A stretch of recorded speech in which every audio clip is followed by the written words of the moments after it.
আলহামদুলিল্লাহ নাহমাদুহু ওয়া নাস্তাঈনুহু ওয়া নাস্তাগফিরুহ ওয়া নাউযু বিল্লাহি মিন শুরুরি আনফুসিনা ওয়া মিন সাইয়্যাতি আ'মালিনা মান ইয়াহদিহিল্লাহু ফালা মুদিল্লা লাহু ওয়া মান ইউদ্লিল ফালা হাদিয়া লাহু ওয়া নাশহাদু আন লা ইলাহা ইল্লাল্লাহু ওয়াহদাহু লা শারীকা লাহু ونشهد أن سيدنا وسندنا وشفيعنا وحبيبنا وطبيبنا وطبيب قلوبنا ومولانا محمدا عبده ورسوله الذي أرسله الله تعالى بالحق بشيرا ونذيرا وداعيا إلى الله بإذنه وسراجا منيرا أما بعد فأعوذ بالله من الشيطان الرجيم بسم الله الرحمن الرحيم إن أول بيت وضع للناس للذي ببكة مباركا وهدى للعالمين وقال الله تبارك وتعالى سبحان الذي أسرى بعبده ليلا من المسجد الحرام إلى المسجد الأقصى الذي باركنا حوله لنريه من آياتنا إنه هو السميع البصير وقال رسول الله صلى الله عليه وسلم من بنى لله مسجدا بنى الله له بيتا في الجنة أو كما قال النبي عليه الصلاة والسلام صدق الله المولانا العظيم وصدق رسوله النبي الكريم ونحن على ذلك لمن الشاهدين والشاكرين والحمد لله رب العالمين اللهم صل على محمد وعلى آل محمد كما صليت على إبراهيم وعلى آل إبراهيم إنك حميد مجيد اللهم بارك على محمد وعلى آل محمد كما باركت على إبراهيم وعلى آل إبراهيم إنك حميد مجيد اللهم صل على سيدنا نبينا وشفيعنا ومولانا محمد وعلى آله وأصحابه وبارك وسلم يا رب صل وسلم دائما أبدا على حبيبك خير الخلق كلهم بلغ العلا بكماله كشف الدجى بجماله حسنت جميع خصاله صلوا عليه وآله رہے میرے مسکن حوالی کعبہ بنے میرے مدفن دیار مدینہ بلغ العلا بکمالہ کشف الدجى بجمالہ حسنت جميع خصاله صلوا عليه وآله আল্লাহ পাক রব্বুল আলামিনের দরবারে আলিশানে শুকর যে আল্লাহ তাআলা আমাদেরকে এই ফিতনা ফাসাদের জামানায় দুনিয়ার সমস্ত গুনাহের কাছ থেকে ফারেক করে আল্লাহ পাক রব্বুল আলামিন আমাদেরকে অত্যন্ত দয়া করে মায়া করে ভালোবেসে মহব্বত করে আমাদের হায়াতকে দীর্ঘায়িত করে সময় পর্যন্ত সুস্থ সবল রেখে যে মহান রব্বুল আলামিন মুসলমানদের ক্লান্তি লগ্নে আল্লাহ পাক রব্বুল আলামিনের মহান হুকুম জুমার নামাজ আদায় করার উদ্দেশ্যে তেনার পবিত্র ঘরের ভিতরে আসবার বসবার তৌফিক দান করলেন। পাশাপাশি আল্লাহ পাক রব্বুল আলামিন আমাদেরকে ক্বাবলা সালাত কোরআন এবং হাদিস থেকে কিছু কথা বলা এবং শোনার জন্য যে আল্লাহ তাআলা আপনাকে আমাকে তৌফিক দান করলেন। এমন একটা সময়, যেই সময় পৃথিবীর একটা ভূখণ্ড ফিলিস্তিনের জমিনে মুসলমানরা জুমার নামাজ নিরাপত্তার সাথে আদায় করা তাদের জন্য বড় দুষ্কর। সেই সময় আল্লাহ তাআলা আপনাকে আমাকে নিরাপত্তার সাথে স্বাধীনভাবে আল্লাহ তাআলা জুমার নামাজ আদায় করার জন্য তেনার পবিত্র ঘরের ভিতরে যথাসময়ে আসার জন্য তৌফিক দান করলেন। এজন্য দিল থেকে একবার শুকরগুজার হচ্ছি। সকলেই জবান খুলে ভক্তিভরে সমস্যার ইমানের আওয়াজকে উঁচু করে একই সঙ্গে সকলেই বলি আলহামদুলিল্লাহ। শতগুরু দরুদ ও সালাম সেই মহাবিশ্ব মানবতার কান্ডারি মুক্তির দূত রহমাতুল লিল আলামিন সাইয়্যিদুল কাওনাইন শাফিউল মুজরিবিন ইমামুল মুরসালিন খাতামান নবিয়্যিন জনাবে মুহাম্মদুর রাসূলুল্লাহ, সকলে বলি সাল্লাল্লাহু আলাইহি ওয়াসাল্লাম। সম্মানিত উপস্থিতি, আমি আপনাদের সামনে পবিত্র কুরআনুল কারীম থেকে সূরা আলে ইমরানের একটা আয়াতে কারিমা এবং সূরা বনী ইসরাঈলের প্রথম নম্বর আয়াতে কারিমা আপনাদের সামনে তেলাওয়াত করেছি। আল্লাহর রসুলের অসংখ্য হাদিস মোবারক থেকে একটা মশহুর হাদিস আপনাদের সামনে পাঠ করেছি। আল্লাহ পাক রব্বুল আলামিন যদি তৌফিক দান করেন, তিনি যদি শামিলে হাল হন, তেলাওয়াতকৃত আয়াত দুটি এবং পঠিত হাদিসকে সামনে রেখে আপনাদের সামনে অত্যন্ত গুরুত্বপূর্ণ বর্তমান সময়ের জন্য অতীব জরুরি কথা আল্লাহ তাআলা যেন আমি গুনাহগারের জবান দিয়ে সহি তরিকায় আমলের নিয়তে বলার তৌফিক দান করেন, আপনাদেরকেও যেন আল্লাহ তাআলা আমলের নিয়তে শোনার তৌফিক দান করেন, সকলে বলি আমিন। আমি গত জুমায় আপনাদের সামনে এলান করেছিলাম যে আজকের বয়ানের বিষয়বস্তু হবে ইসলামী বিবাহ। বিবাহ কত বয়সে করা উত্তম, কিভাবে করা উত্তম, কোন তরিকায় হবে। কিন্তু আমি আপনাদের কাছ থেকে ক্ষমা চেয়ে নিচ্ছি, ওই বিষয়টা আজকে আলোচনা করতে পারতেছি না। এই জন্য মুরব্বীদের কাছ থেকে কিছু নির্দেশ আসছে।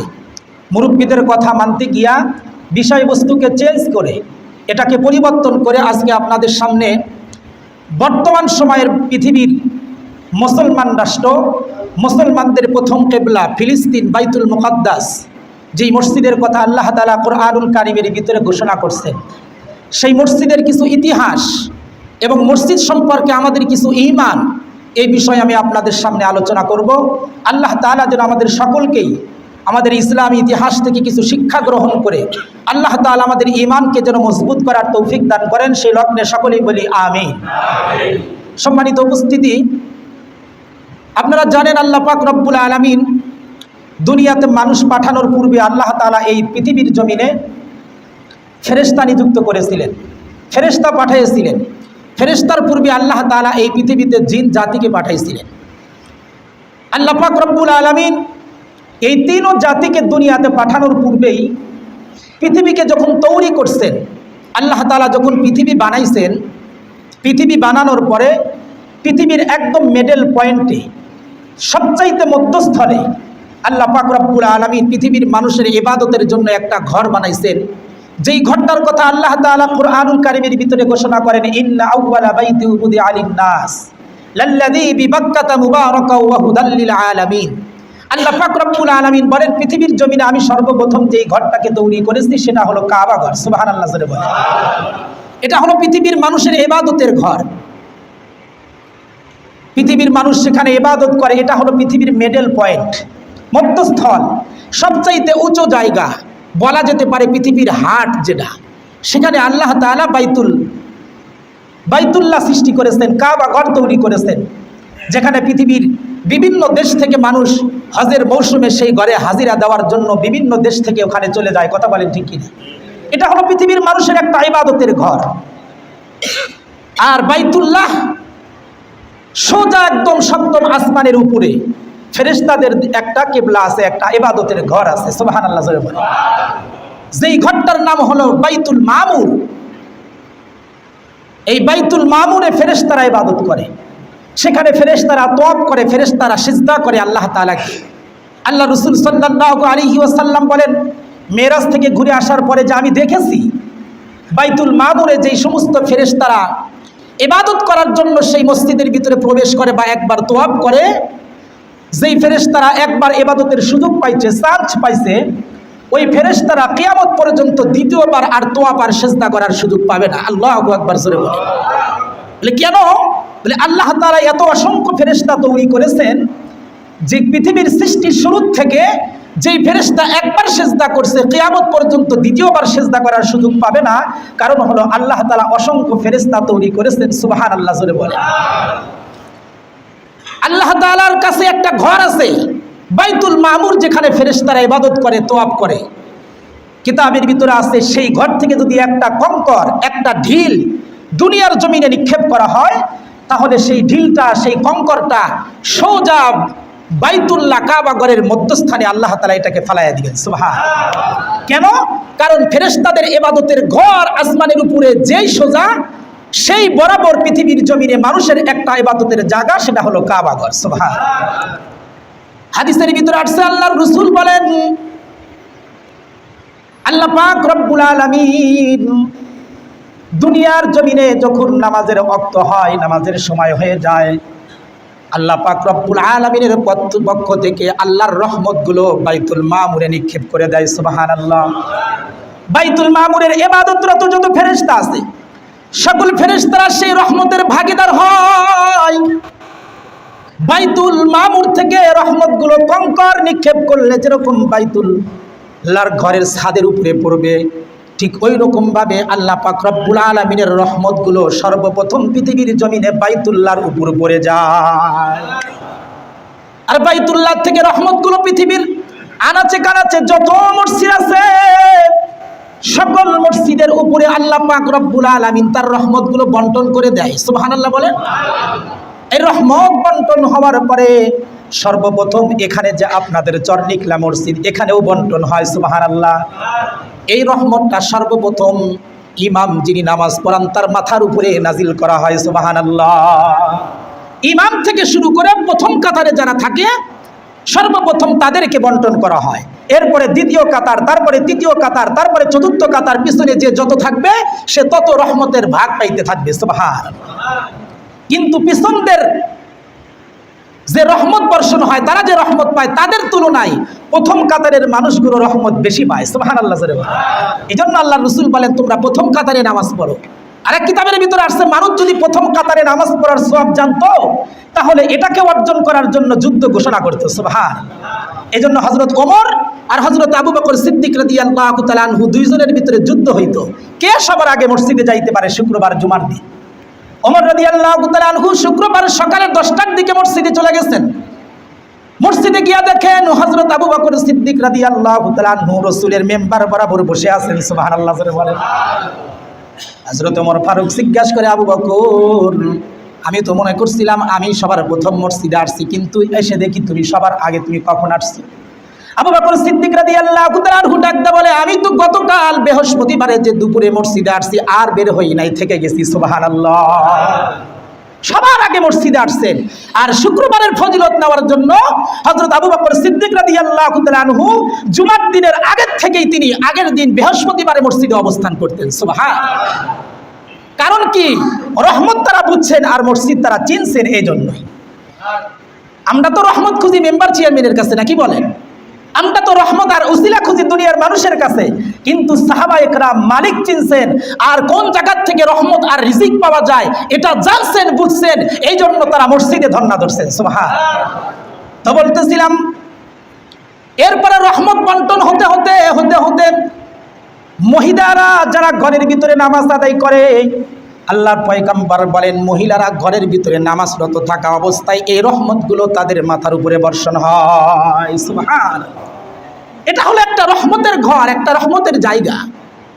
এটা হলো পৃথিবীর একটা ইবাদত জায়গা, ইবাদতের ঘর বাইতুল্লাহ, ইবাদতখানা। আল্লাহ তাআলা এটাকে তৈরি করছেন। সম্মানিত উপস্থিতি, খুব ভালো করে বুঝেন। এই জন্য যারা মসজিদে আসে, যারা সিজদা করে আল্লাহ পাক রব্বুল আলামিনকে, হাদিস শরীফের ভিতরে আসছে পৃথিবীর যত মসজিদ আছে সমস্ত মসজিদগুলো বাইতুল্লাহর সাথে একাকার হবে। সুবহানাল্লাহ। হাসরের মাঠে সকল মসজিদগুলো একাকার হয়ে আল্লাহ পাক রব্বুল আলামিনকে ডাকবে আর বলবে, আল্লাহ, পৃথিবীর জমিনে যারা আমাকে সিজদা, আমার ভিতরে তোমাকে সিজদা করছে, আমার ভিতরে যারা তোমার ইবাদত বন্দেগী করছে, আল্লাহ, তাদেরকে জান্নাত না দেওয়া পর্যন্ত আমরা ধ্বংস হব না। সুবহানাল্লাহ। মসজিদগুলো আল্লাহর কাছে সুপারিশ করবে। আল্লাহ পাক রব্বুল আলামিন মসজিদের সুপারিশে যারা ইবাদত করত, মসজিদকে মহাব্বত করত, মসজিদকে ভালোবাসতো, আল্লাহ পাক রব্বুল আলামিন তাদেরকে মাফ করে সোজা জান্নাতে পাঠায়া দিবেন, সুবহানাল্লাহ। কিন্তু দুনিয়াতে আরেকটা ঘর আছে, ওই ঘরটাও মানুষের জন্য সুপারিশ করবে, তবে জান্নাতের জন্য নয়, এটা হলো জাহান্নামের জন্য, সেটা হলো সিনেমা হল। এই সিনেমা হলগুলো ধ্বংস হবে না। উলামায়ে কেরাম বলেন কিয়ামতের ময়দানে এই সিনেমা হলটাও আল্লাহর কাছে ডাকতে বলবে, আল্লাহ ওই সময় পর্যন্ত ধ্বংস হব না, যারা দুনিয়াতে আমাকে আবাদ করছে তাদেরকে জাহান্নামে না দেওয়া পর্যন্ত। নাউজুবিল্লাহ, জোরে বলেন। এই জন্য মুসলমান, মসজিদ এটা আল্লাহর ঘর। আল্লাহ তাআলার কাছ থেকে সরাসরি রহমত নাজিল হয় যে ঘরে, সেই ঘরের নাম হলো বাইতুল্লাহ, সেটা হলো মসজিদ। আল্লাহু আকবার। এই জন্য মসজিদের মুহাব্বতের একটা ঈমান। আল্লাহ রাসূল সাল্লাল্লাহু আলাইহি ওয়াসাল্লাম বলেন, যদি তুমি জানতে চাও এই লোকটার ভিতরে ঈমান আছে কিনা, তাহলে দেখো লোকটার যাতায়াত মসজিদে আছে কিনা। সুবহানাল্লাহ। তার মানে মসজিদে যাতায়াত করা, মসজিদের সাথে সম্পর্ক রাখা একটা ঈমানের আলামত। তিনটা জিনিস হলো ঈমানের আলামত। একটা হলো আল্লাহ পাক রব্বুল আলামিনের মুহাব্বত, আল্লাহর ভালোবাসা। হুব্বুল্লাহ, এটা যেরকম ঈমানের আলামত, ঠিক ওই রকম ভাবে হুব্বে রিজালুল্লাহ, হুব্বে রাসূল, রাসূলকে ভালোবাসাও ঈমানের আলামত। কথা বলেন ঠিক কিনা? আল্লাহকে ভালোবাসা যেমন ঈমান, নবীকে ভালোবাসা যেমন ঈমান, ঠিক ওই রকম ভাবে আল্লাহর পয়গম্বর বলেন বাইতুল্লাহ, আল্লাহর ঘর মসজিদকেও মুহাব্বত করা, ভালোবাসা, এটা একটা ঈমান। সুবহানাল্লাহ। এই জন্য আল্লাহর পয়গম্বর হাদিস শরীফের ভিতরে বলেন, ক্বালা রাসূলুল্লাহি সাল্লাল্লাহু আলাইহি ওয়াসাল্লাম, মান বানা লিল্লাহি মাসজিদান বানাল্লাহু লাহু বাইতান ফিল জান্নাহ। আল্লাহর পয়গম্বর বলেন, কেউ যদি দুনিয়ার জমিনে একটা মসজিদ বানায়, তো আল্লাহ পাক রব্বুল আলামিন জান্নাতে তার জন্য একটা ঘর বানায়া দেয়। সুবহানাল্লাহ। মসজিদ বানাইলো তো তার জন্য জান্নাতের ভিতরে একটা ঘর হয়ে গেল। আর কেউ যদি দুনিয়ার জমিনে একটা মাদ্রাসা বানায়, তো আল্লাহ তাআলা তার জন্য জান্নাতে একটা বাড়ি বানায়া দেয়। সুবহানাল্লাহ। কারণ কি? কারণ হলো মসজিদ হলো আল্লাহর ঘর, আর মাদ্রাসা হলো নবীর ঘর। এই জন্য নবীর ঘর আর আল্লাহর ঘর যারা বানায়, তারাও হলো আল্লাহর ঘরের মেহমান। সুবহানাল্লাহ। শুধুমাত্র আল্লাহর ঘর পুরোটাই একজন তৈরি করে দিল তাই না, বরং কেউ যদি মসজিদে একটা পাথরও দান করে, একটা ইটও যদি দান করে, তার জন্য আল্লাহ জান্নাতে একটা ঘর বানায়া দেয়। সুবহানাল্লাহ। কিতাবের ভিতরে আসছে, পয়গম্বর ইব্রাহিম আলাইহিস সালাম যখন জন্মগ্রহণ করেছেন, ইব্রাহিম পয়গম্বর জন্মগ্রহণ করার পূর্বে পৃথিবীতে কোনো নবী ছিল না। নূহ আলাইহিস সালাম ইন্তেকালের 600 বছর পর্যন্ত দুনিয়াতে কোনো নবী ছিল না। এই জন্য পৃথিবীর মানুষগুলো মূর্তি পূজারী হয়ে গেল। আর এই মূর্তি পূজারীদের সর্দার হলো নমরুদ। নমরুদ নিজেকে খোদা দাবি করলো। ওই সময় নমরুদকে ধ্বংস করার জন্য আল্লাহ তাআলা নমরুদের মন্ত্রী আজরের ঘরে ইব্রাহিম পয়গম্বরকে জন্ম দিয়া পাঠাইলেন। সুবহানাল্লাহ। ইব্রাহিম পয়গম্বর মিল্লাত আবিকুম ইব্রাহিম, যাকে আল্লাহ পাক রব্বুল আলামিন পুরা পৃথিবীর মুসলমানদের জাতির পিতা বানাইছেন। সুবহানাল্লাহ। সকলে একটু আওয়াজ দিয়া বলেন, আপনার আমার জাতির পিতা কে? আর একটু জোরে বলেন, কে? আল্লাহর ঘর মসজিদের ভিতরে দিল থেকে এটা সাক্ষী দিতেছেন তো যে আপনার আমার পিতা পয়গম্বর ইব্রাহিম, নাকি অন্য কেউ? ইব্রাহিম আলাইহিস সালাম আপনার আমার মুসলমানদের জাতির পিতা। ইব্রাহিম আলাইহিস সালাম নমরুদের মন্ত্রীর ঘর আজরের ঘরে জন্ম নিলেন। পয়গম্বর ইব্রাহিম আলাইহিস সালাম যখন বড় হলেন, তো দেখেন তার বাবা আজর মূর্তি তৈরি করে, আবার মূর্তি বানায়, আবার মূর্তির সামনে খাবার দেয়। নাউজুবিল্লাহ, জোরে বলেন। এক সময় মূর্তি পূজারীদের একটা মেলা শুরু হয়ে গেল, একটা বাজার শুরু হয়ে গেল। সকলেই সেই মেলায় অংশগ্রহণ করলেন। লম্বা ইতিহাস, সংক্ষেপে শুধু আপনাদেরকে বোঝানোর জন্য বলতেছি, পয়গম্বর ইব্রাহিমকেও সেই মেলাতে দাওয়াত করা হলো। কিন্তু পয়গম্বর ইব্রাহিম মেলাতে যাবেন না বলে বাবাকে কথা দিলেন যে আমি কখনো মেলাতে যাব না, কারণ মেলাতে যাই হিন্দু, বৌদ্ধ, খ্রিস্টান, মুসলমানদের কখনো কোন মেলা নাই। এখন যদি আপনাদেরকে জিজ্ঞাসা করা হয়, কিছুদিন আগেই তো এই মহল্লাতেই মূর্তি পূজা হয়ে গেল, কে কে মূর্তি পূজা দেখার জন্য গেছেন? অনেক যুবক ভাইরা তো মসজিদের ভিতরে বলতে পারবেন না কথা, কারণ আমার জানা মতে এলাকার 50% যুবক থাকলে 40% যুবক ওখানে গেছে। কথা বলেন ঠিক কিনা? নাকি মিথ্যা কথা বললাম? শুধু যুবকরাই গেছে তাই না? হাইরে কপাল পোড়া মুসলমান, নিজের কলিজার টুকরার সন্তান 6 বছর 7 বছর 8 বছর বয়স, যে এখনো পর্যন্ত দিন বোঝে নাই, সেই বাচ্চাকে বাবার সঙ্গে করে হিন্দুদের মেলা থেকে মাটির দ্বারা বানানো গাড়ি আর পুতুল কিনে দিছে। দেয়ছে কি দেয় নাই? দিছে না দেয় নাই? তো কথা বলেন না কেন, ভয় পাইতেছেন? এইগুলো কিনে দিছে। এখন চিন্তা করে দেখেন, আল্লাহর পয়গম্বর বলেন মান তাশাব্বাহা বিকওমিন ফাহুয়া মিনহুম। আল্লাহর পয়গম্বর বলেন তোমার মুহাব্বত, তোমার মেলামেশা যাদের সাথে হবে, মৃত্যুর পরে তোমার হাসরে কিন্তু তাদের সাথেই হবে। এই জন্য ও মুসলমান, তুমি কাদের মেলায় গেলা? কোন জায়গা থেকে তোমার ছেলে মেয়েকে ওখান থেকে ক্রয় করে দিলে খেলনা? যেই টাকাটা তুমি হিন্দুদের মেলার থেকে খরচ করছো, ওই টাকাটাই তোমাকে জাহান্নামে নিয়ে যাওয়ার জন্য যথেষ্ট। কথা বলেন ঠিক কিনা? এই জন্য মুসলমান তার সন্তানকে তো বোঝানো দরকার ছিল, বাবা তুমি আর আমি তো বাবা ইব্রাহিমের সন্তান। ইব্রাহিম পয়গম্বর কখনো হিন্দুদের পূজায় যায় নাই, ইব্রাহিম পয়গম্বর হিন্দুদের মূর্তির মেলায় কখনো যায় নাই। সুবহানাল্লাহ জোরে বলেন। তো ইব্রাহিম পয়গম্বর বাবাকে বলেন, বাবা আপনারা যান, আমি মেলায় টেলায় যেতে পারবো না। কথাটা খুব ভালো করে বুঝেন, এইদিকে খেয়াল দিয়েন। ইক্তেদাইতু লিহাযাল, এই হুজুর নামাজের ভিতরে যেরকম নিয়ত করেন ইমামের পিছনে, এখন নিয়ত করেন যা কিছু বলতেছে এই হুজুর এটাই শুনবো, অন্যদিকে ধ্যান খেয়াল দিব না। সামনে অনেক গুরুত্বপূর্ণ কথা আছে, মনোযোগ দিয়ে শোনেন। তো ইব্রাহিম আলাইহিস সালামকে বাবা বলে, ঠিক আছে তুমি যেহেতু মেলায় যাইবা না, তো কিছু খাবার দিয়ে গেলাম, এগুলো মূর্তির সামনে দিয়ে আসো। ইব্রাহিম পয়গম্বর বলেন, যাহ এটাই বড় চান্স। সুবহানাল্লাহ জোরে বলেন। এটাই বড় সুযোগ। সব মেলায় চলে গেছে, মূর্তি পূজার মেলায়। ইব্রাহিম পয়গম্বর হাতের এক হাতে খাবার নিছেন, আর এক হাতে কাঁধে কুড়াল নিছেন। আল্লাহু আকবার জোরে বলেন। কাঁধে কুড়াল নিছেন, কাঁধে কুড়াল নিয়ে এবার মূর্তির সামনে গিয়া বলে, হয় খাবি না হলে শুবি। সুবহানাল্লাহ জোরে বলেন। ওই হয় খাবি না হলে শুবি। পয়গম্বর ইব্রাহিম আলাইহিস সালাম খাবারগুলো মূর্তির সামনে দেয়, আর ডাকতে বলে, খা খা খা। কিন্তু ইব্রাহিম পয়গম্বর বলেন, আমি জানি তুই খাইতে পারস না, কারণ তোর তো পেটই নাই, কারণ তোর তো নিজের খাবার শক্তিই নাই। দাঁড় করার জন্য পিছন দিয়ে দিছে একটা বাঁশ। কি দিছে? নিজেই খাড়া হওয়ার দাঁড়ানোর শক্তি তোর ভিতরে নাই। একটা বাঁশ দিয়া তো খাড়া করছে, খাবি কই থেকে? তো খাইতে যখন পারস না, তাহলে শো। এবার তার কাঁধের একটা কুড়াল দিয়া একটা একটা করে মূর্তি ভেঙ্গে সবগুলো মাটিতে ফেলাইয়া দিছে। চিৎকার দিয়া বলেন আল্লাহু আকবার। সবগুলো মূর্তি ভাঙছে, কিন্তু বড় মূর্তি যেটা সবার সামনে ইমাম হিসাবে রাখছে, কুড়ালটা ওর কাঁধের উপরে ঝুলাইয়া রাখছে, ওটারে আর ভাঙ্গে নাই। তো এবার সবাই যখন মেলার থেকে আসছে, দেখে মূর্তি সব ভাঙ্গা। জিজ্ঞেস করে, কে কাজ করলো, কার এত বড় সাহস? তালাশ করে দেখে ইব্রাহিম যখন তার কাছে খাবার দেওয়ার জন্য আসছিল, ও ছাড়া তো আর কেউ আসে নাই, মনে হয় ইব্রাহিমই ভাঙছে।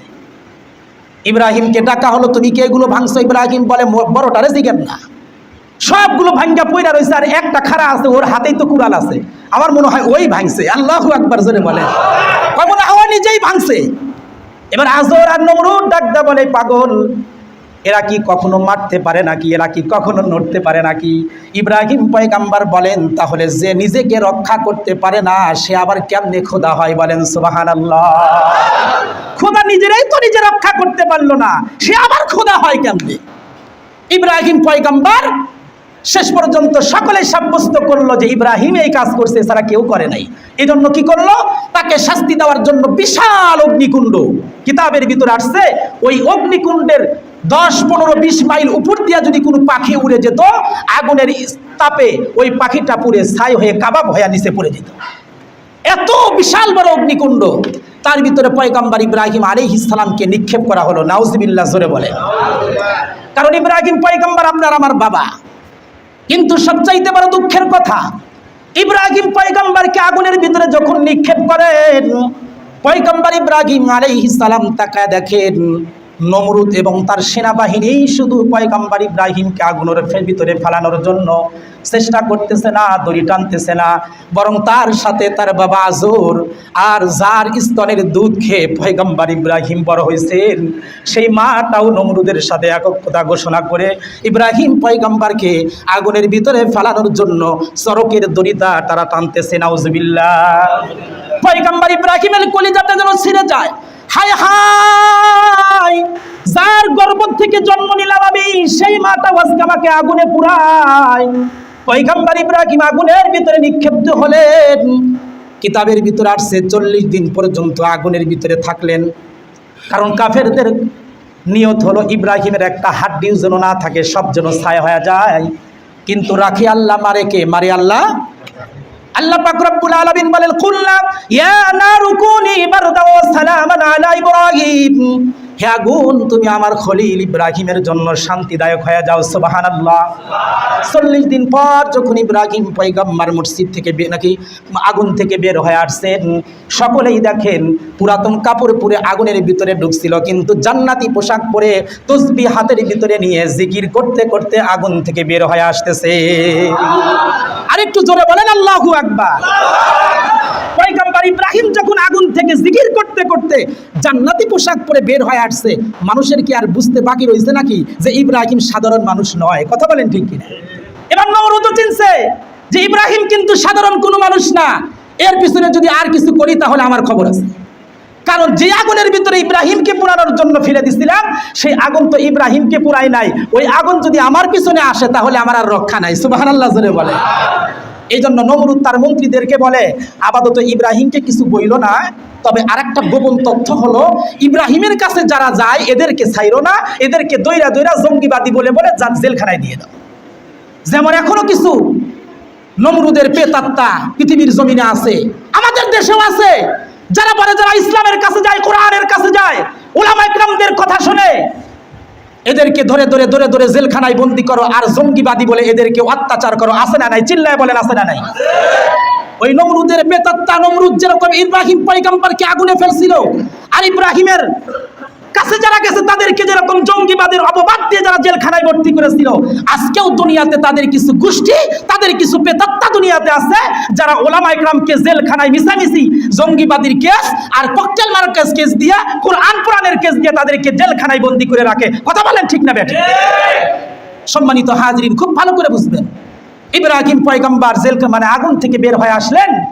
এবার আল্লাহর পক্ষ থেকে জানানো হলো, পয়গম্বর ইব্রাহিম তুমি এই ইরাক থেকে হিজরত করে তুমি ফিলিস্তিনে চলে যাও। সুবহানাল্লাহ জোরে বলেন। এই ফিলিস্তিনের মসজিদের ইতিহাস কিন্তু আসতেছে, খুব ভালো করে বুঝবেন, কেউ অমনোযোগী হবেন না। ইব্রাহিম পয়গম্বর হিজরত করলেন, কিতাবের ভিতর আসছে যখন হিজরত করলেন তখন নমরুদের একটা কন্যা ছিল, সেই ইব্রাহিমকে বলে তুমি যে যাইতেছো আমারও সঙ্গে করে নিয়ে যাও, যার নাম হলো সারা আলাইহিস সালাম। সুবহানাল্লাহ জোরে বলেন। কিতাবের ভিতরে আসছে নমরুদ ডাকতে বলে, ইব্রাহিম তুই তো সারা দুনিয়ার মানুষের দিলটারে মারলি, শেষ পর্যন্ত আমার মেয়েটারও পাগল করলি। সুবহানাল্লাহ জোরে বলেন। এটা একটা ইতিহাস। আর এক ইতিহাসের ভিতরে আসছে পয়গম্বর ইব্রাহিম যখন হিজরত করে ফিলিস্তিনে যাচ্ছেন, অতি মধ্য রাস্তার মাঝখানে এমন একটা দেশ পাড়ি দিতেছেন যেই দেশের বাদশা হলো অন্য আর একজন নমরুদ। সেই দেশ দিয়ে যাইতেছেন, তো যাইতে যাইতে যাইতে যাইতে দেখে ওই দেশের ভিতরে এক জায়গায় মানুষের সমাগম। খুব ভালো করে বুঝেন, অনুষ্ঠানটা কিসের ছিল? ওই দেশের বাদশার একটা কন্যা ছিল যার নাম হলো সারা, দেখতে শুনতে খুব সুন্দরী, কিন্তু এই মেয়েটার সাথে যেই যুবকের বিবাহ ধরে, মেয়েটা সেই যুবককেই অপছন্দ করে, বলে না এর সাথে আমি বিবাহ বসবো না। কেন? কিতাবের ভিতরে আসছে ওই বাদশার মেয়ে সারা আলাইহিস সালাম প্রত্যেকদিন স্বপ্নে ইব্রাহিম পয়গম্বরকে দেখতেন। সুবহানাল্লাহ। আর বলতেন যে তোমার সাথে ইব্রাহিম পয়গম্বরের নিকাহ হবে। সুবহানাল্লাহ বলেন। তো শেষ পর্যন্ত বাদশা যখন দেখলো মেয়ে কোনো যুবককেই পছন্দ করে না, তখন তার বাবা বাদশা কি করলো, তার এমপি মন্ত্রীদেরকে ডাক দেয়া বলে, এই দেশের ভিতরে যত সুন্দরী যত সুন্দর যুবক আছে, টাকা পয়সা দৌলতওয়ালা, সব যুবককে একদিন দাওয়াত করে নিয়ে আসো, ওর ভিতরে আমার মেয়ে যাকে পছন্দ করবে তার সাথে বিয়ে দিয়ে দিব। এবার সব সুন্দর যুবকদেরকে ডাকলে, ডাকার পরে সব যুবকরা যখন বাদশার দরবারে উপস্থিত, ওই সময় ওই দরবার দিয়ে যাইতেছেন কে? ইব্রাহিম আলাইহিস সালাম। ইব্রাহিম আলাইহিস সালামের পরনে পুরাতন পোশাক, কিন্তু চেহারাটা চাঁদের মতো। সুবহানাল্লাহ জোরে বলেন। কারণ নবীকে আল্লাহ তাআলা যেই যুগে যেই নবীকে দুনিয়াতে পাঠাইছেন, ওই যুগে পুরা পৃথিবীর ভিতরে সবচাইতে বড় সুন্দর ছিল সেই নবী। সুবহানাল্লাহ। তো ইব্রাহিম পয়গম্বর তো জাতির পিতা, তার সন্তানরা আমরা আমাদের চেহারায় যদি এত সুন্দর হয়, বাবার চেহারারও কত না জানি সুন্দর ছিল। সুবহানাল্লাহ জোরে বলেন। তো ইব্রাহিম পয়গম্বর যাইতেছেন, যুবকদেরকে জিজ্ঞেস করে এখানে কি হয়? বলে বাদশার মেয়েকে বিবাহ দিবে, তাই এখানে অনুষ্ঠান করা হয়েছে। বলে বরকে? বলে বর আমরা সবাই। কয় আশ্চর্য কথা, মেয়ে হলো একটা, বর সবাই, তার মানে কি? কয় তার মানে হলো বাদশার মেয়ে যাকে পছন্দ করবে তার সাথে তার বিয়ে হবে, এই জন্য আমরা সবাই আসছি যদি আমারে পছন্দ করে। তো ইব্রাহিম পয়গম্বর বলেন তাহলে এই সুযোগ আর হাতছাড়া করবো না, এই সুযোগ আর হাতছাড়া করবো না। কারণ বাদশার মেয়েকে যদি বিয়ে করতে পারি তাহলে বাদশা হবে আমার শ্বশুর, আমার একটা ক্ষমতা থাকবে আলাদা, তখন আমি ধর্মের কাজ করব নির্দ্বিধায়। সুবহানাল্লাহ জোরে বলে। এবার পয়গম্বর ইব্রাহিম বাদশার খানকায় ঢুকে বললেন। সারা আলাইহিস সালাম তার বান্ধবীদেরকে ডাকতে বলেন, বান্ধবীরা রে, সাজা, তোদের মন মতো করে আমারে সাজায়া দে, কারণ আমার দিল বলে আমি স্বপ্ন যোগে যে ইব্রাহিমকে দেখছিলাম, মনে হয় সেই ইব্রাহিম আজকের মজলিসে ঢুকে পড়ছে। বলেন সুবহানাল্লাহ। সারা আলাইহিস সালাম সামনে চলে আসছেন। কত সুন্দর সুন্দর যুবক, কত সুন্দর সুন্দর পোশাক পরিধান করা, যত রকমের মডেল, কোনো কিছুর তো অভাব নাই, নাকি বলেন? সব তাদের ভাব, কিন্তু পয়গম্বর ইব্রাহিমের তো সবই অভাব। কথা বলেন ঠিক কিনা? ইব্রাহিম পয়গম্বর সবার শেষে দাঁড়ায় আছেন। সারা আলাইহিস সালাম নিজের মঞ্চ থেকে নেমে গেছেন এবং মজলিসের পিছনে গিয়ে পয়গম্বর ইব্রাহিমের হাত ধরে তার বাবাকে ডাকতে বলে, বাবা, জামাই তো পেয়ে গেছি। সুবহানাল্লাহ জোরে বলে। এবার ইব্রাহিম আলাইহিস সালামকে ডাকতে বলে, আপনার নাম কি? বলে, আমার নাম ইব্রাহিম। কয়, আমি স্বপ্নে যে চেহারা দেখছি সেই চেহারার সাথে আপনার মিল আছে, নামের সাথেও মিল আছে, যেহেতু সব কিছুর মিল, আর দেরি নাই, এখনো হয়ে যাবে বিবাহ। সুবহানাল্লাহ জোরে বলে। ইব্রাহিম আলাইহিস সালাম বলেন, বিয়া তো করবো, আমাকে 100 শর্ত আছে, আমি কিন্তু ঘর জামাই থাকবো না। কি জামাই থাকবো না? ঘর জামাই থাকবো না। আমি ইসলামের জন্য হিজরত করে ফিলিস্তিনে যাচ্ছি, যদি আমার সাথে হিজরত করতে পারো তাহলে কবুল, না হলে হবে না। সারা আলাইহিস সালাম বলেন, স্বামী যেখানে থাকতে দেয় স্ত্রীকে সেখানেই থাকতে হয়, স্বামী যেখানে যায় স্ত্রীকে সেখানেই যাইতে হয়। আপনি যদি ফিলিস্তিনে যান তো ফিলিস্তিনকে, এরকম পৃথিবীর বাইরেও যদি যাইতে হয় সেখানেও যাবো। সুবহানাল্লাহ। সারা আলাইহিস সালামকে নিয়ে পয়গম্বর ইব্রাহিম ফিলিস্তিনের দিকে হিজরত করতেছেন। যাইতে যাইতে রাস্তার ভিতরে আর একটা দেশ পড়ছে, দেশটা হলো আরাক নমরুদের দেশ। কিন্তু সেই বাদশার একটা খাসলত হলো এলাকার ভিতরে যত সুন্দরী সুন্দরী মহিলা আছে তাকে ব্যবহার করা। নাউজুবিল্লাহ জোরে বলেন। যেরকম আপনাদের ঢাকা, আমাদের ঢাকা শহরে বিশ্ববিদ্যালয়ে ধর্ষণের কি কয়, নারী ইজ্জতের ধর্ষণের সেঞ্চুরি হয়, হয় কি হয় না? ধর্ষণের সেঞ্চুরি হয়, ওই বাদশার নিয়ে ধরো সেঞ্চুরি করা। তো বাদশাহ এবার জিজ্ঞায়, দেখো তো আজকে এলাকা আমার দেশের ভিতরে কোন সুন্দরী নারী আছে কিনা। খুঁজে খুঁজে সারা আলাইহিস সালামকে পাইছেন, গ্রেফতার করে নিয়ে গেছেন। কিন্তু এই বাদশাহ যখন সারা আলাইহিস সালামের দিকে হাত বাড়ায়, সাথে সাথে হাতগুলো প্যারালাইসিসের মতো অচল হয়ে যায়। আল্লাহু আকবার জোরে বলে। এবার সারা আলাইহিস সালামকে ডাকতে বলে, বুঝছি তুমি সাধারণ কোনো মহিলা নয়, তোমার দিকে হাত বাড়াইছি তো হাত অচল হয়ে গেছে, তুমি দোয়া করো আর তোমার দিকে হাত বাড়াবো না, আমি যেন ভালো হয়ে যায়। সারা আলাইহিস সালাম বলেন, ওগো মাওলা, ও ইব্রাহিমের মাওলা, তোমার কাছে দরখাস্ত, তুমি এই বাদশার হাতকে ভালো করে দাও, ও তওবা করছে আর হাত বাড়াইবে না। এবার হাত ভালো হয়ে গেছে, কিন্তু দ্বিতীয়বার আবার হাত দিছে। একবার, দুইবার, তিনবার পর্যন্ত যখন বাদশাহ সারা আলাইহিস সালামের দিকে হাত বাড়াইছে তো প্রত্যেকবার বিকলাঙ্গ হয়ে গেছে। এবার সারা বাদশাহ বলে, এ তো সাধারণ কোনো মহিলা নয়, আর এর স্বামী যার কাছ থেকে ছিনিয়ে নেওয়া হয়েছে সেই স্বামীও হয়তো সাধারণ কোনো স্বামী নয়। সুবহানাল্লাহ জোরে বলেন। এবার বাদশাহ বলে, যা যা, যার কাছ থেকে নিয়ে আসছিলি তার কাছে দিয়ায়, আর সাথে সাথে আমার ঘরেও একটা কন্যা আছে যার নাম হলো হাজেরা। সুবহানাল্লাহ জোরে বলেন। এই হাজেরাকেও তার সাথে বোনাস হিসাবে দিয়ে দিলাম, নিয়ে যা ইব্রাহিমকে দিয়ায়। পয়গম্বর ইব্রাহিম বলেন, মহিলা মানুষ কখনো বোনাস টোনাস হাদিয়া নেওয়া যায় না, যদি দেন তো একবারই দেন, বলেন কবুল। সুবহানাল্লাহ জোরে বলেন। এবার ইব্রাহিম আলাইহিস সালামের স্ত্রী কয়জন? সারা আলাইহিস সালাম আর হাজেরা আলাইহিস সালাম, দুইজনকে নিয়ে ফিলিস্তিনে গেছেন। তো সেখানে সংসার করতেছেন। হাজেরা আলাইহিস সালামের গর্ভে একটা সন্তান দিবেন, যিনি হলেন পয়গম্বর ইসমাইল আলাইহিস সালাম। বলেন সুবহানাল্লাহ। ইসমাইল আলাইহিস সালাম যখন জন্ম নিয়েছেন তো 200 দিনের ভিতরে একটু ঝগড়া, কারণ মুহাম্মদ একটু কম বানা হয়ে গেছে। তো আল্লাহ তাআলার পক্ষ থেকে হুকুম আসছে, তুমি তোমার স্ত্রী হাজরা এবং ইসমাইলকে নিয়ে সেই কাবাগর যেখানে, ওখানে বনবাসে দিয়ে আসো। সুবহানাল্লাহ জোরে বলে। ইসমাইল আলাইহিস সালাম যখন বড় হয়েছেন তো আল্লাহর পক্ষ থেকে হুকুম আসছে, যাও ইব্রাহিম, তুমি এবং তোমার সন্তান ইসমাইলকে নিয়ে আদম আলাইহিস সালাম যেই ঘর বানাইছিল তার আগে ফেরেশতারা বানাইছিল কাবা ঘর, এটা নূহ আলাইহিস সালামের মহাপ্লাবনে ধ্বংস হয়ে গেছে। তো ইব্রাহিম, তোমার কাজ হলো তুমি এবং তোমার সন্তান ইসমাইল দুইজনে মিলে সেই ঘরটাকে পুনরায় নির্মাণ করবা। সুবহানাল্লাহ। কিতাবের ভিতরে আসছে, তাফসীরের কিতাবের ভিতরে, ইব্রাহিম আলাইহিস সালাম যখন ঘরটাকে নির্মাণ করছেন, মাটি যখন খনন করছেন তো মাটির নিচে দেখে আদম আলাইহিস সালামের বানানো ঘরের ইটগুলো এখনো পর্যন্ত মাটির নিচে রয়ে গেছে। সুবহানাল্লাহ। ইব্রাহিম পয়গম্বর আর ইসমাইল আলাইহিস সালাম পিতা পুত্র মিলে যখন কাবা ঘরের নির্মাণ শেষ হয়ে গেছে, এবার ইব্রাহিম আলাইহিস সালাম সেই কাবা ঘরের সামনে থেকে এক মুষ্টি বালু নিয়ে আল্লাহু আকবার বলে উপর দিকে ফিরে মারছেন। আর প্রত্যেকটা বালুকণা পৃথিবীর আনাসে কানাসে ছিটে গেছে। কিতাবের ভিতর আসছে যেখানে একটা বালুকণা পড়ছে পৃথিবীর জমিনে, সেখানেই আল্লাহর ঘর একটা মসজিদ হবে। সুবহানাল্লাহ। এখান থেকে বোঝা যায় আপনাদের চরনিকলার এখানেও একটা পয়গম্বর ইব্রাহিমের হাতের বালু পড়ছিল। সুবহানাল্লাহ জোরে বলে। এজন্য এখানে মসজিদ হয়েছে। তো যখন তারা মসজিদ তৈরি করলেন মুসলমানদের কাবা বাইতুল্লাহ, এবার সারা আলাইহিস সালাম বলে হাজরাত থেকে একটা সন্তান হয়েছে, আপনি একটু আল্লাহর কাছে দোয়া করেন আল্লাহ যেন আমারও একটা সন্তান দেয়। আল্লাহ ফেরেশতাদেরকে ডাক দিয়ে বলে যা একটা দিয়ায়, তার ঘরেও একটা সন্তান দিয়ে যিনি জন্ম হলেন, যার নাম হলো পয়গম্বর ইসহাক আলাইহিস সালাম। সুবহানাল্লাহ। এবার সারা আলাইহিস সালাম ডাক দিয়ে বলে পয়গম্বর ইব্রাহিম আপনার ওই স্ত্রীর সন্তানের মাধ্যমে একটা ঘর তৈরি করলেন, আমার সন্তান দ্বারা কি কোনো ঘর বানাইবেন না? পয়গম্বর ইব্রাহিম বলে চল ইসহাক চল। ফিলিস্তিনের ভিতরে একটা ঘর তৈরি করলেন, যেই ঘরের নাম হলো বাইতুল মুকাদ্দাস। চিল্লায়ে বলেন সুবহানাল্লাহ। আল্লাহ বলেন সুবহানাল্লাযী আসরা বিআবদিহি লাইলাম মিনাল মাসজিদিল হারাম ইলাল মাসজিদিল আকসাল্লাযী বারাকনা হাওলাহু লিনুরিয়াহু মিন আয়াতিনা। আল্লাহ পাক রব্বুল আলামিন মুসলমানদের প্রথম কিবলা বাইতুল মুকাদ্দাস আল আকসা এটাও তৈরি করলেন বাবা ইব্রাহিমের মাধ্যমে। আবার বাইতুল্লাহ খানায়ে কাবা মসজিদে হারাম এটাও তৈরি করলেন পয়গম্বর ইব্রাহিমের মাধ্যমে। চিল্লায়ে বলেন সুবহানাল্লাহ। এখন বলেন তো দেখি কাবা ঘর বাইতুল্লাহ আর মুসলমানদের প্রথম কিবলা বাইতুল মুকাদ্দাস, এই দুইটাই কার দ্বারা তৈরি? আপনার আমার বাবার দ্বারা। কার দ্বারা? বাবার দ্বারা তৈরি। বাড়ির উত্তরাধিকারী বুঝি সন্তান হয় না, নাকি বলেন? বাবার বাড়ি যেটা তৈরি করে বাবা দুনিয়ার থেকে চলে গেছে, সেই বাড়ি কারা পায়? অন্য বংশের লোক পায় না, তার উত্তরাধিকারী হিসাবে তার সন্তানরা পায়। তাহলে বাইতুল মুকাদ্দাস আর বাইতুল্লাহ এই দুইটার উত্তরাধিকারী কারা? বুকে হাত দিয়ে বলেন আমি। সবাই বলেন বুকে হাত দিয়ে কে? এই বাইতুল্লাহর মালিক আমি, এই বাইতুল মুকাদ্দাসের মালিক আমি।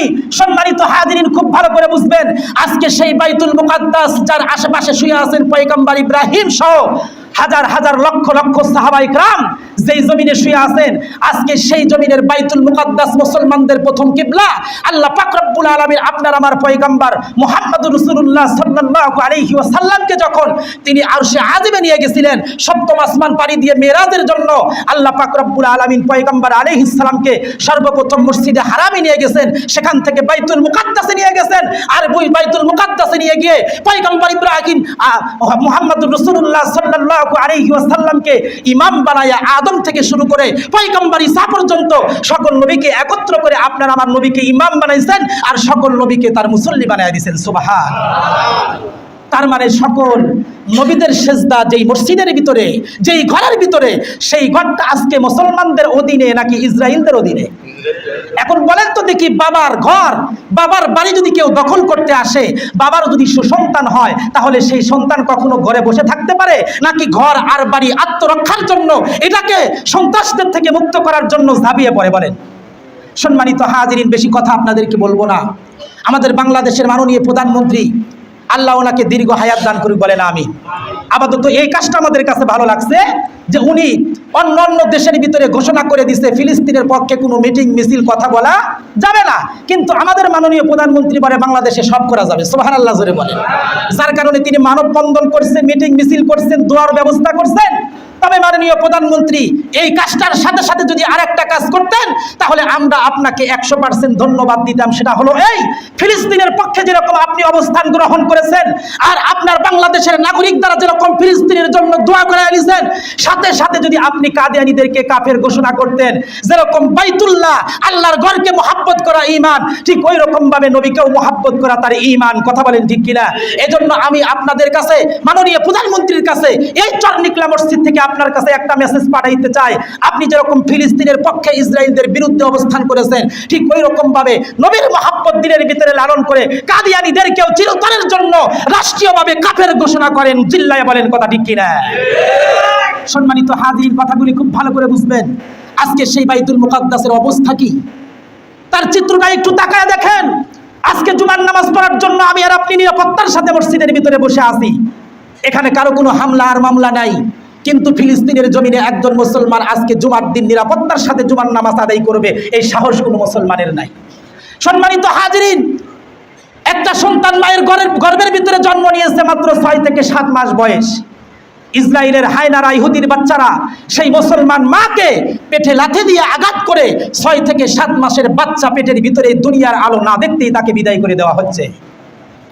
আজকে ফিলিস্তিনের জমিনে একজন বাবার সামনে 4 থেকে 5টা সন্তানের লাশ বাবা নিজের কাঁধে বহন করে নিজের হাতে কবর দিচ্ছে। যেই ফিলিস্তিনের ভিতরে স্বামীর সামনে স্ত্রীকে কতল করা হইতেছে, স্ত্রীর সামনে স্বামীকে আঘাত করা হইতেছে, সন্তানগুলোকে আঘাত করে করে মার সামনে বাবার সামনে সন্তানগুলোকে দুনিয়া থেকে বিদায় করে দেওয়া হচ্ছে। সেই ফিলিস্তিনের জমিন শুধু মুসলমানের জমিন না, এটা পয়গম্বর ইব্রাহিম আপনার আমার বাবার জমিন। কথা বলেন ঠিক কিনা? এটা আপনার আমার জমিন। এই জমিন কখনো ইহুদি খ্রিস্টানদেরকে আমরা দখল করতে দিব না। এটার জন্য বাংলাদেশের সরকার যেরকম তার পক্ষে অবস্থান নিয়েছেন, এটার পরেও যদি বাংলাদেশের জমিন থেকে কখনো সেই ফিলিস্তিনের জমিন এবং বাইতুল মুকাদ্দাসকে নিরাপত্তার জন্য, তার স্বাধীনতার জন্য রাষ্ট্রীয়ভাবে হোক, উলামায়ে কেরামের পক্ষ থেকে হোক, কখনো যদি ডাক আসে রক্ত দেওয়ার জন্য রক্ত দিব, জীবন দেওয়ার জন্য জীবন দিব, সন্তানকে ইতিম করতে হলে ইতিম করব, স্ত্রীকে বিধবা করতে হলে বিধবা করব। এর জন্য কে কে রাজি আছেন? হাত তুলে আল্লাহকে দেখান। সবাই হাত তুলেন, আল্লাহকে দেখায়া দেন। আল্লাহ তাআলা কবুল করুক, সকলে বলেন আমিন।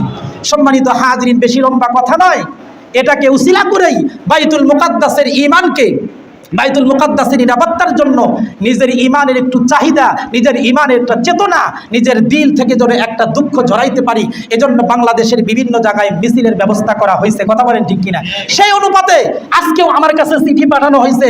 এই চিঠির ভিতরে লেখা আছে, আপনাদের বাড়ির কাছে গত সপ্তাহে ভুয়াপুর মিছিল হয়েছে। যেহেতু আমরা ছোট মসজিদের ইমাম, খবর আমরা পাই নাই, আশেপাশের অনেক লোকেরা পাইছে, তারা অংশগ্রহণ করছে, আমরা খবর পাই নাই। পরে স্যারের কাছে আমি ফোন দিয়েছিলাম মিটিংয়ের ভিতরেই, যে স্যার আমরা এত বড় হতভাগা, আমরা জানতে পারলাম না।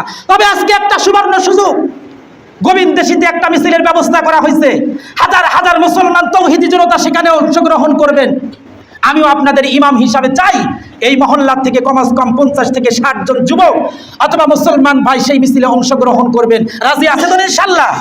কমাস কম কিয়ামতের ময়দানে আল্লাহর কাছে এটা বলতে পারবেন যে আল্লাহ, বাইতুল মুকাদ্দাসের জন্য ফিলিস্তিনে তো যেতে পারি নাই, রক্ত তো দিতে পারি নাই, তবে আপনার ঘর ফিলিস্তিনের জন্য গায়ের ঘামটা জড়াইছি। সুবহানাল্লাহ জোরে বলেন। সাহাবায়ে কেরামের রক্ত শহীদের সাক্ষী দিবে, জান্নাতের সাক্ষী দিবে, আর আপনার গায়ের ঘাম ইনশাআল্লাহ আল্লাহর কাছে মসজিদের পক্ষে জড়ানোর কারণে জান্নাতের সুপারিশ হিসাবে কবুল হয়ে যাবে। সুবহানাল্লাহ জোরে বলেন। এজন্য যাবো তো ইনশাআল্লাহ। এই জন্য নামাজ শেষ করে এই মহল্লার যারা যুবক আছেন বা যারা যাইতে ইচ্ছুক ইনশাআল্লাহ মিছিলে যাবেন। আমিও যদি সুযোগ পাই ইনশাআল্লাহ যাব, কারণ আমি মিছিলে স্লোগান দিতে খুব পটু ইনশাআল্লাহ। আল্লাহ তাআলা আমাদের সকলকেই সেই মিছিলে অংশগ্রহণ করে আল্লাহ এবং আল্লাহ রসুলের পক্ষে এবং আল্লাহর ঘর মসজিদের পক্ষে আমাদেরকে একত্র হয়ে ফিলিস্তিনের মুসলিম মুসলমানদের পক্ষে অংশগ্রহণ করার তৌফিক দান করুন। সকলে বলেন আমিন। ওয়া আখির দাওয়ানা আনিল হামদুলিল্লাহি রাব্বিল আলামিন।